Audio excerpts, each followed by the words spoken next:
Hey guys, Exellion here, and we are back with another build video. Today we're going over the Crusader and the incredibly strong build that probably is going to get nerfed, maybe? Stick around.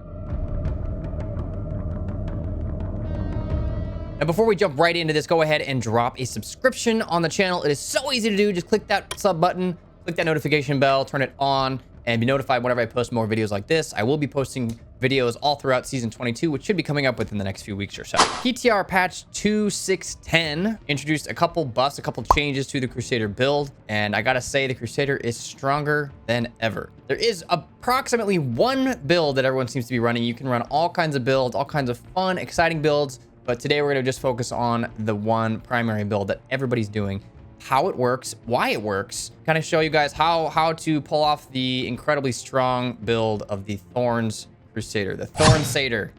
So let's jump into this.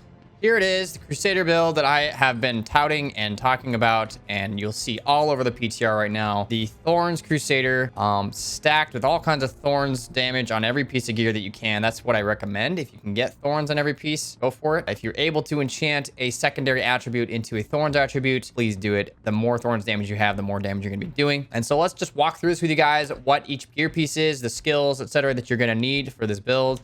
It's pretty simple. The first set of gear that you're going to need for the Thornsader is the armor of Akan. And you're going to be using 5 pieces of the Akan set, along with the Ring of Royal Grandeur in the cube. You're going to be using the shackles of the Invoker and the burden of the Invoker. So wrists and shoulders of the Invoker. This is so you can get your 2 sets of the Invoker so that your Thorns damage will be increased by 350% every time you attack with Punish, Slash, or block an attack. You'll have your Thorns damage increased by 350% for 2 seconds. I have seen 10 stacks of this, so that's another 3,500% damage with your Thorns. We're rocking Unity, so we can have our follower. This is pretty much a solo build. You can switch out the Unity for another ring, like a Convention of Elements, but we're actually throwing the Convention of Elements in our 4th Kanai's Cube slot for all intents and purposes. The Justice Lantern, because we need block. As you notice right here in the Thorn set, every time you block an attack, your Thorns damage is increased by 350%.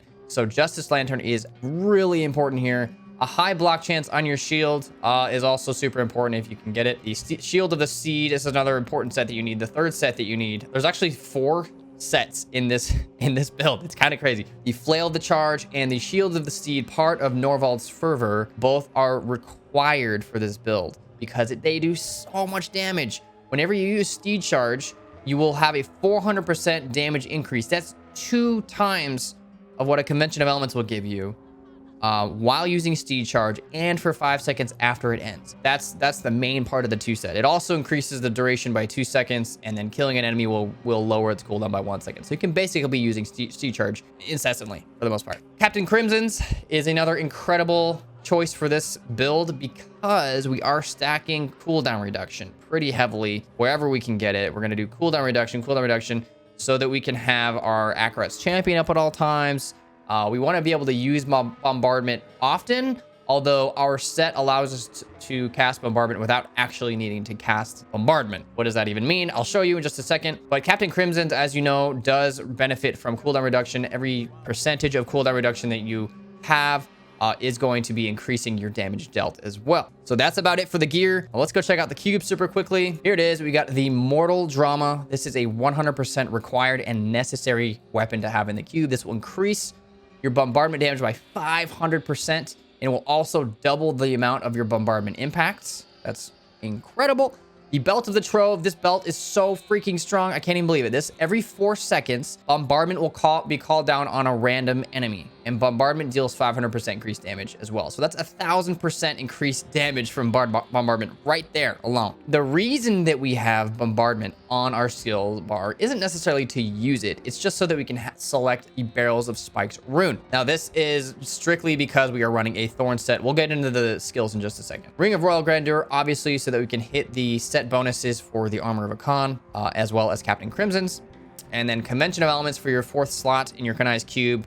Another 200% bonus damage. Never hurt anybody except for the monsters you're killing. So let's check out the skills. We are dealing with Punish. Celerity is the rune of choice. And what this does is when you attack, after you block, you will receive a 15% increased attack speed. So as long as you're blocking and attacking, you're going to be attacking a lot faster, and you'll be able to build up your thorns stacks a lot quicker that you gain from your burden of, from your invoker set. Bombardment, as I mentioned before, barrels of spikes. This is going to be dealing damage equal to 2850% of your total weapon damage plus 200% of your thorns. Provoke, hit me.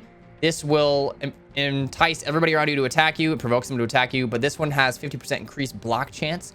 And as we know, every time you block, you get a bonus 350% damage stack bonus to your thorns damage. Steed charge, I like draw and quarter because this will bind nearby enemies behind you. You can kind of drag stuff around and sort of CC in a way and crowd control the enemies around you. Norvald's Fervor is an incredible set for this because you can just drag people left and right and group everybody together for that final blow. I like Iron Skin for this build specifically because this rune, Reflective Skin, gives you a 300% thorns damage bonus. That's unreal. And then Akarat's Champion with the Prophet rune, that's pretty standard, I would say, for Crusaders. Now let's talk about the passive skills. We got Heavenly Strength. You need this because Norvald's Fervor's Flail of the Charge is a 200-handed flail, so you need to have that equipped.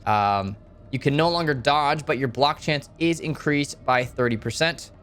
That's really good because you actually want people to attack you. You don't want to dodge. You want to be attacked, and you want that block chance as much as you can. So Hold Your Ground is an incredible one. Lord Commander is another one. Cooldown of Siege Charge is reduced by 25% and Bombardment by 35%. This is really good. I do encourage you to use Bombardment as much as possible when it's up and available, just to get that extra, that burst of Bombardment in, especially if you're fighting your Rift Guardian. And the last one, probably goes without saying, is the Iron Maiden rune. Your Thorns is increased by 50%. So needless to say, we're stacking a lot of Thorns. So what does that mean? That means we don't want any crit. We don't need any crit on any of our gear because Thorns damage you cannot crit with. There is no benefit to stacking critical chance. Sometimes it can crit. You'll see critical damage come out sometimes in your numbers, but it itself, the Thorns damage that you deal, does not benefit from critical chance or damage. So don't put any crit on any of your gear. I know it seems counterintuitive, but just don't. You don't need it. Instead, I encourage you to get area damage. I also encourage you to stack a lot of armor where possible because you're going to want a ton of toughness as you are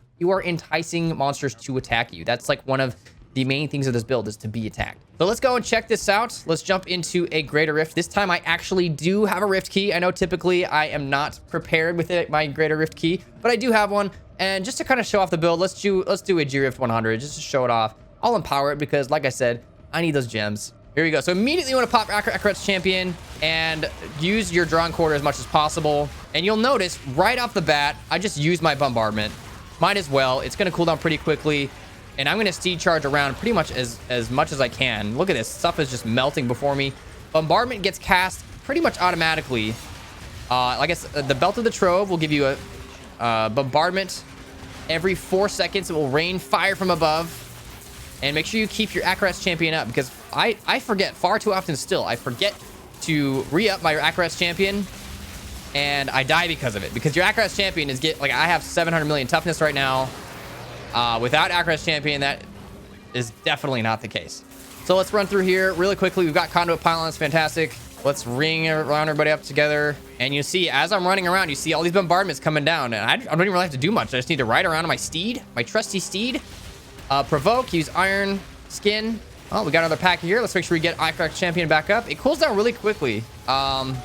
Especially because of the Prophet rune, you kind of need it. Akarat's Champion is a pretty short-lived ability, all things considered. So you want to make sure it's always active as much as possible. So another thing you want to do is you want to constantly attack as much as you can with your Punish. Punish with the Celerity rune, it will increase your attack speed whenever you block.